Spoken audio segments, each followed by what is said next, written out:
Muy bien, 7:40, gracias por la enorme interacción de los oyentes. Estamos pendientes de sus mensajes, gracias por compartirlos, gracias también por las críticas que siempre enriquecen este espacio de noticias. La semana anterior se anunció que dentro del diálogo que mantiene pues el gobierno en el marco del Consejo Nacional de Salarios con el sector empleador y un segmento de los sindicatos, se concretaron algunos acuerdos relacionados con lo que podría ser el contenido de la reforma laboral. Recordar a la audiencia dos escenarios. El primero me remonto a marzo-abril de este año, cuando se había anunciado originalmente un acuerdo y que se iba a enviar un proyecto de reforma laboral a la Asamblea Nacional. Bueno, el proyecto no ha llegado hasta el sol de hoy. El día 1 de octubre, el presidente Lenín Moreno, dentro de la decisión relacionada con los subsidios, también anunció el envío de una reforma laboral con algunos temas que sorprendieron a algunos sectores, sobre todo de los trabajadores sindicalizados. Entendemos que de acuerdo a este diálogo, esos temas han sido matizados, suavizados en algunos casos, eliminados o potenciados en otros casos. Para profundizar justamente en la visión sobre este tema, nos acompaña Rodrigo Gómez de la Torre, representante del sector empleador al Consejo Nacional de Salarios y además presidente de la Cámara de Agricultura. Bienvenido, qué gusto, buenos días. Fabricio, buenos días. Alexis, es grato estar aquí. Buenos días a todos los radioescuchas de internautas. Bueno, empiezo con el tema justamente vinculado a la reforma laboral. ¿Hay mismo un acuerdo? Voy a tener que pedirles disculpas. Voy a topar el tema de la reforma laboral. Vamos. Pero creo que es importante reconocer que el Ecuador, la primera quincena del mes de octubre, ha pasado un proceso absolutamente complejo de manifestaciones, y hay que reconocer manifestaciones extremadamente violentas, en donde los derechos humanos fueron vulnerados de quienes no pudieron movilizarse, de quienes no pudieron acceder a su trabajo, de quienes vieron en riesgo su seguridad física. Y hablo de productores, hablo de comercios, hablo del sector turístico, hablo de industrias. Creo que es importante ir reconociendo que los derechos humanos, y el día de hoy la CIDH estará recibiendo gente en el Swiss Hotel a partir de las 9 de la mañana para expresar sus opiniones al respecto. Los derechos humanos son de todos. Y aunque para algunos le incomode, también pertenecen los derechos humanos a los periodistas, que fueron también atacados, y en el caso de Freddy Paredes, cobardemente atacado, atentando prácticamente contra su vida. Fueron retenidos en contra de su voluntad en el ágora de la Casa de la Cultura. Policía y Fuerzas Armadas también fueron retenidos, fueron humillados, fueron denigrados. Esos también son derechos humanos que deben ser reconocidos y tienen que ser respaldados. Creo que es importante decirlo, y es importante decirlo con toda la fortaleza del caso y al tenor de la realidad y el pragmatismo. El Ecuador perdió. No es un sector u otro. El Ecuador perdió, y en términos económicos podríamos estar hablando de 1.800 millones de dólares que se perdieron en estos 12 días, de quienes algunos todavía denominan marchas pacíficas, donde hablan de infiltrados, pero posteriormente al mencionar a los infiltrados hay quien habla de retomar las guardias y retomar a los excombatientes para armar un ejército propio. Ejército propio que, para quienes lo recuerdan, estuvo liderado el gobierno pasado. En el 2015 ya se estuvieron alineando en la Plaza Grande. Oiga, Rodrigo, pero ese momento de crisis de octubre, digamos, puede tener desde otra lectura una génesis distinta, ¿no? Que es la de haber adoptado medidas de manera, digamos, que inconsulta, más allá de que el Ejecutivo tiene absoluta potestad de aplicar las medidas que sea, pero y que además no obedecen al plan de gobierno que ganó en 2017. Entonces, podríamos también argumentar aquello. Hay un tema curioso. Recuerdo una entrevista en el mes de julio del 2017, en que el presidente Moreno precisamente hacía referencia a que el plan económico lo había construido conjuntamente con y hacía referencia al economista Rafael Correa Delgado. Lo cual me llamó la atención. No hablaba del expresidente ni de su coideario, sino del economista. Pero había hecho referencia a que construyeron el plan económico con él. Pero también reconozcamos que en el 16, por ejemplo, se eliminaron los subsidios al diésel industrial, que en el 14 el presidente Correa hablaba de la eliminación del subsidio al diésel, a la gasolina, e inclusive hacía referencia a la eliminación del subsidio al gas. Lo que pasa es que la gente se olvida. Y así como hay esta frase que te escuchaba, Alexis, hace un momento, que dijo el presidente Moreno con respecto a la potencial presidencia de Lasso Nebot, que es verdad lo que lo dijo, también hizo referencia a que los sectores económicos en los 12 días del paro dejaron de ganar. Pues no dejaron de ganar, señores. Se perdió muchísimo dinero, y en muchos sectores no solamente se perdió la producción de ese día o el cliente de ese día, se perdió lo que se viene al futuro. En el caso turístico, se han eliminado reservas hasta el primer trimestre del próximo año. Pero tal vez no se hubiese perdido todo eso si probablemente el gobierno hubiese iniciado un proceso de diálogo previo, como decía Alberto Acosta hace minutos, para apuntalar una decisión respecto de los subsidios. Creo que el tema subsidios va a ser algo que va a caer, y Alberto padre, y al mismo aprecio que tengo Alberto hijo, porque que tienen visiones distintas. Sí, tienen visiones distintas, pero yo creo que los dos están claros que los subsidios, para que sean eficientes, deben ser focalizados y temporales, porque cuando el subsidio pasa a ser generalizado y permanente, deja de ser subsidio y pasa a ser gasto. Es que a mí me parece para sostener el gasto necesitamos impuestos permanentes. Pero a mí me parece que sí hay en el país una visión mayoritaria, si no consensuada, respecto a que sí, hay que revisar los subsidios. El problema es cómo se lo hizo. El problema es que se toma una medida que no fue dialogada previamente, que incluso a los propios empresarios les cogió de sorpresa. Y le digo una cosa, aquí hace pocos días estuvo el presidente de la Cámara de Industrias y Producción, Pablo Zambrano, y él, por ejemplo, señaló que los empresarios, las cámaras, tenían previsto que envían a la Asamblea un proyecto para incrementar el IVA del 12 al 15% y se encuentran con el anuncio de los subsidios. Totalmente de acuerdo. No hubo un diálogo previo. No hubo un diálogo previo. Este tipo de decisiones hay que dialogarlas, ¿no? Y creo que es importante reconocer que sobre impuestos rara vez hay diálogo previo. De hecho, yo quiero regresar a la palabra impuesto. ¿De dónde viene? Viene de imponer, no viene de consultar. Y esta palabra impuesto tiene centenas de años. Y el mismo Alberto Acosta Espinosa, está planteando que en vez del 0.2 sea del 1% el impuesto a las grandes empresas. O sea, el impuesto viene de imponer. Qué lindo sería una sociedad más bien con menos impuestos. Cuando en el año 84 Nueva Zelanda, país productor principalmente de producto primario, se abre al mundo y decide eliminar los subsidios, no consultó, simplemente eliminó. Otros países lo han hecho de otras formas, pero la realidad es que los subsidios van a tener que ser focalizados, caso contrario la economía no se sostiene, porque el mismo Alberto, académico, pues tiene que vivir de alguna cosa, y si le ponemos más impuestos, por ejemplo, a las universidades van a terminar o subiendo el costo a los estudiantes para sostener los pagos adicionales que un gobierno les impone, o tendrán que recortar personal. Al final, esa es una realidad.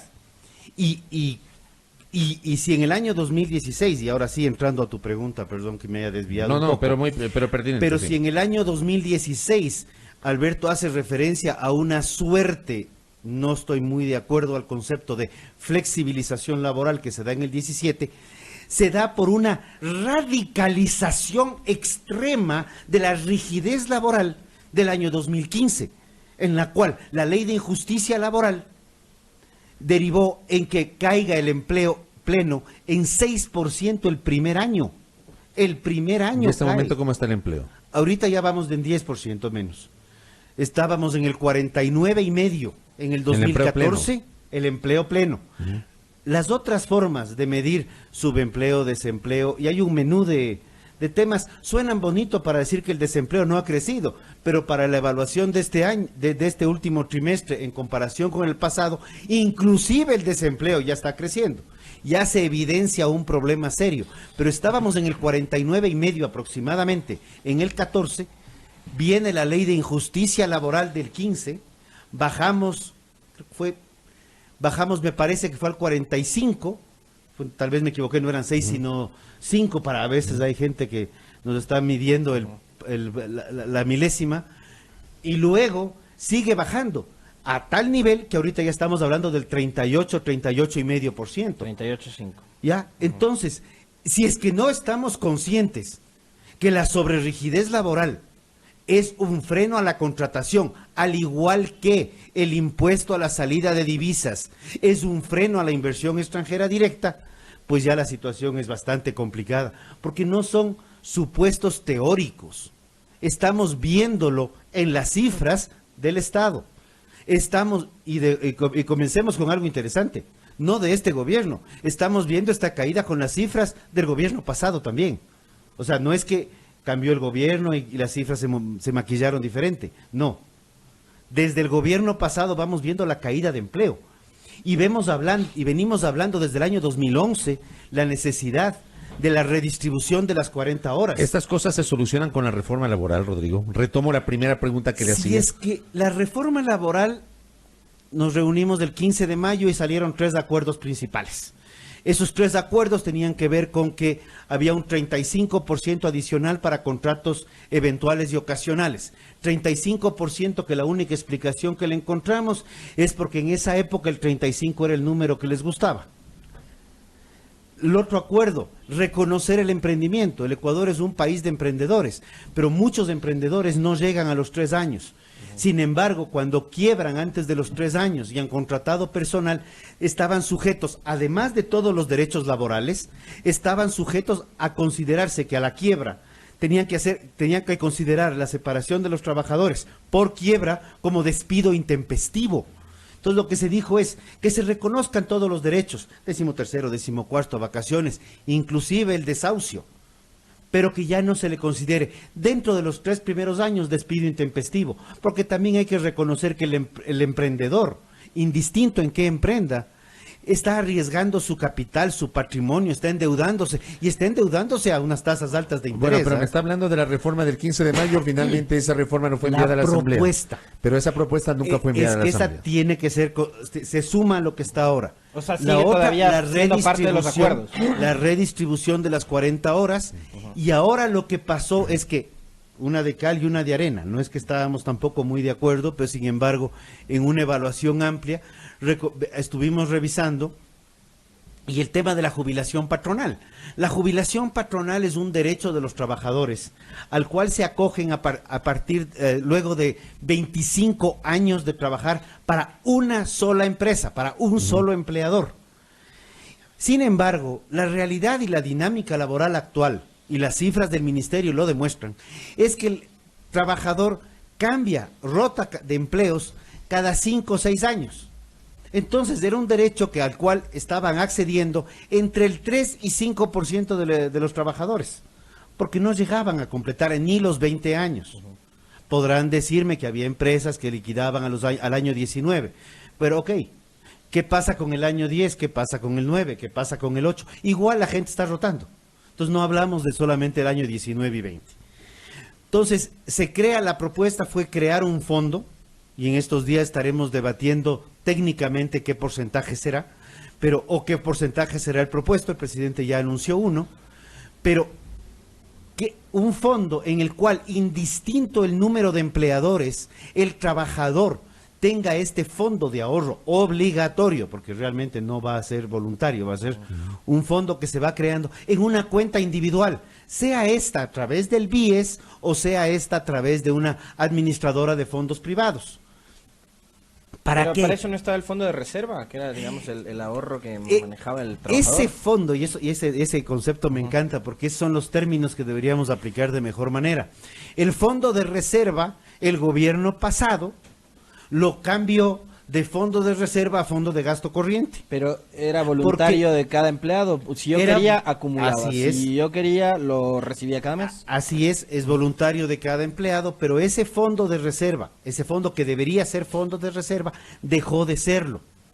Y había el economista que hacía referencia a que la gente iba a coger esa plata, iba a ahorrar, iba a ponerlo. Pero eso está bien para el discurso, eso está bien para la teoría o para el escritorio, pero eso no sucedió nunca en la vida real. Por eso digo, el fondo de reserva actualmente es un fondo de gasto corriente y liquidez. Lo mismo que pasó con el décimo también, ¿no? Los décimos... Había gente que lo mensualizaba, otros que los décimos eran derechos adquiridos, y por eso se han sostenido los décimos, y hay que registrarlos en los pagos mensuales. Pero el poder tener estos 4 acuerdos importantes, más algo que es curioso, la ley ecuatoriana usualmente lanzamos una ley. Hay el caso del Código de Ambiente, a mí, código absolutamente persecutorio, por cierto, con unas sanciones espantosas. Pero el Código de Ambiente, recién salió el reglamento del código hace un par de meses atrás, y ya antes de que tener el reglamento ya se hablaba de la necesidad de reformas al código. Hemos planteado que en 3 años hemos puesto un plazo para poder evaluar las medidas laborales. La realidad es que necesitamos destrabar la economía. No es un tema de que la reforma laboral va a solucionar los problemas del país. La eliminación del anticipo de impuesto a la renta o lo que debería eliminarse el impuesto a la salida de divisas. Tenemos un problema de sobretramitología y el alcalde la semana pasada, el alcalde de Quito nos decía, ayúdenme a eliminar trámites. Lamentablemente teníamos un consejo de competitividad la semana subsiguiente y el consejo se suspendió. Habrá que ver cómo retomamos ese consejo desde lo privado para presionar y poder sí plantear destrabar trámites. Entonces, cuando revisamos lo que le hace falta a la economía del Ecuador es liberar un poco la economía. Queremos ¿Pero qué tanto? ¿Qué tanto liberar la economía? Que tampoco el Estado puede perder su papel, ¿no? ¿Qué papel? El papel de regulación. ¿De ente regulador? El de regulador, claro. Estoy de acuerdo. Generar controles, estoy de acuerdo y creo que es lo correcto. Pero el papel de sobreregulador y de interventor, porque interviene y se mete en todo lo que avanza, ya no genera confianza, ya no genera inversión. Por el contrario, lo que está generando es desinversión. Y no porque el ecuatoriano no quiera al país. El ecuatoriano quiere trabajar.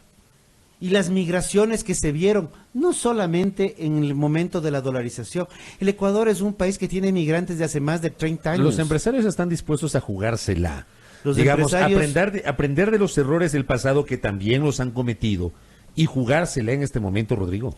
Yo creo que hay un grupo de empresarios que quiere jugársela y voy a hablar de un grupo de medianos empresarios que no dejamos de jugárnosla todos los días. Entendiendo que los derechos laborales no son regresivos y que son irrenunciables. Nadie quiere regresar en derechos. El Ecuador, con respecto al tema más polémico, es que los derechos de las 40 horas nos van a hacer trabajar ni sé cuánto sin horas extras. Las horas extras al día de hoy están consideradas a partir de la hora 41.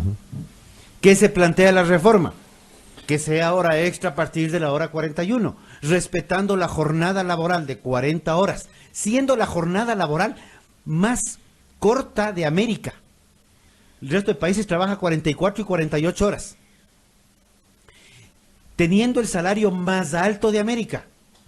Entonces, no solamente estamos con el menor número de horas y el mayor número de dólares por hora, sino que lo que necesitamos es poder redistribuir. Inclusive, si hay gente, y me imagino que Alberto hacía referencia a que en la reforma del año 2016 se permitía trabajar hasta 10 horas, 4 días a la semana, pues si hay empresas que trabajan los 365 días del año, como el aparato productivo en el planeta así lo exige, y me imagino que esta radio también trabaja, curiosamente, los 7 días, tienen programación todos los días del año, no es que la radio cierra el sábado, el domingo, no cierran. Poder decir, ok, de lunes a viernes o del primer día al cuarto día se trabaja 10 horas y estos otros días hay otro turno, otro grupo humano que trabaja estas otras 30 horas. Entonces lo que hacemos es damos dinamismo a la economía, no solamente en base a lo que decían los libros de la primera mitad del siglo XX, sino nos apuntamos a la segunda mitad del siglo XXI. ¿Y qué es lo recomendable en estos momentos? Y yo momentos? les hago una pregunta. Si hace 10 años, no es mucho 10 años atrás, hacíamos la referencia y en frente a un micrófono donde ni siquiera teníamos, ni soñábamos en cámaras todavía, hablábamos de community manager. ¿Alguien sabía de qué se estaba hablando? Probablemente nadie. Y si para el agro hablábamos de operadores de drones para fumigar, ni sospechábamos a qué se refería. Son realidades actuales que en este momento yo apuntaría a ver qué nos vienen y qué nuevos labores nos vienen de aquí a 5 años. No nos vayamos a 10, que es mucho. De aquí a 5 años, ¿cuáles nuevos oficios van a aparecer? ¿Qué se requiere? Entender que la dinámica laboral se fundamenta en un precepto que no ha cambiado en la historia.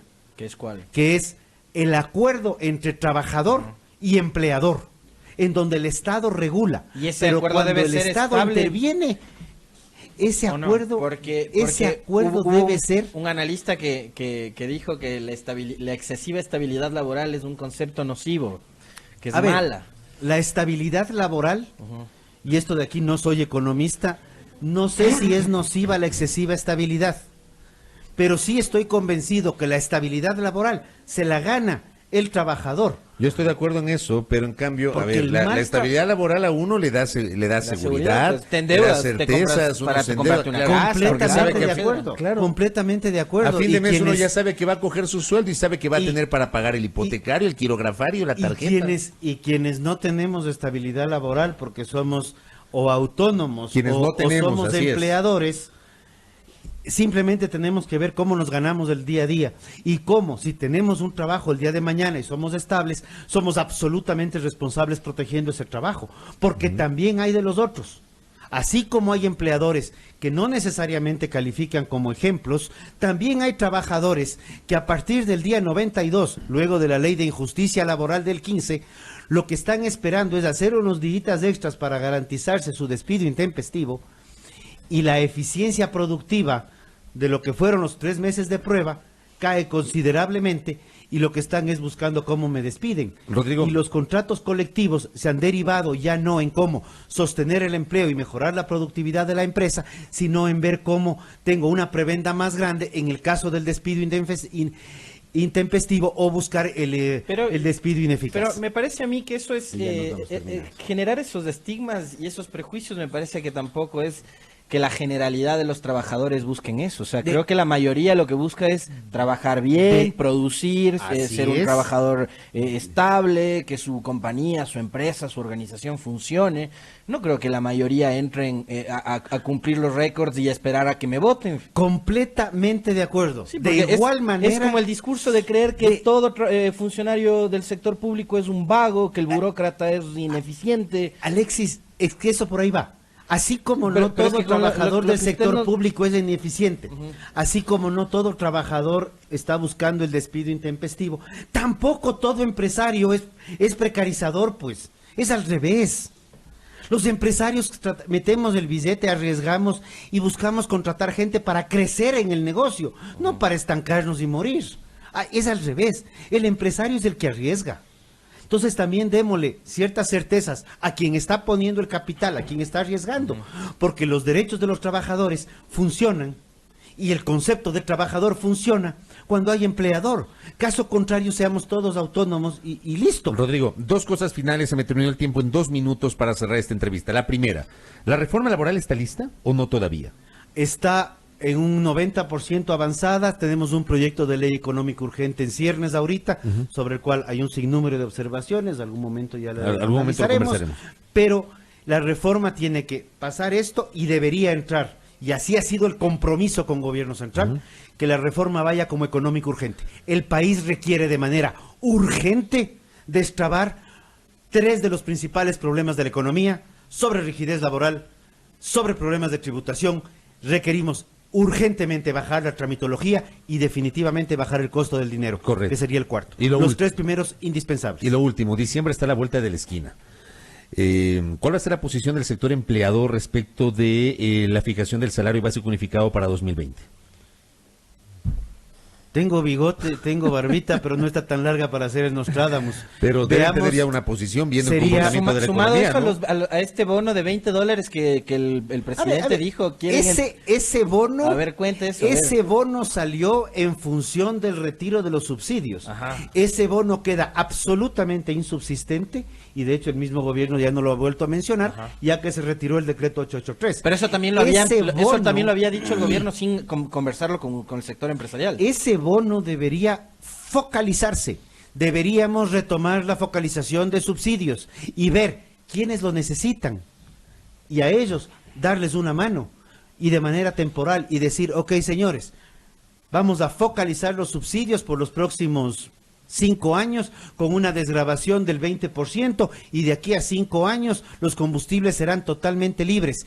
Y cuando hablo de totalmente libres, hablo también de eliminar este intermediario que existe, controlador, regulador, que se llama Estado, porque en este momento importar combustibles requiere de la participación de Petro. Entonces, cuando hablamos de liberar combustibles, tenemos que eliminar ese intermediario también. No me contestó el tema del salario, todavía no. El salario no ver. hemos comenzado a debatirlo, lo estaremos debatiendo a nivel del Consejo en los próximos días, pero también la reforma tributaria y la reforma laboral definirán, y creemos que sí, el salario deberá ser medido técnicamente, y lo que ya hemos planteado es que se retomen la realidad de las comisiones sectoriales, donde el diferencial individual por comisión tenga que ver directamente con la realidad sectorial y no seguir trabajando como ha pasado en los últimos años, en el cual hay un tema generalizado que no ayuda a la economía. Correcto. Gracias a Rodrigo Gómez de la Torre, muy amable. Él es presidente de la Cámara de Agricultura, representa al sector empresarial, además, en el Consejo Nacional de Salario.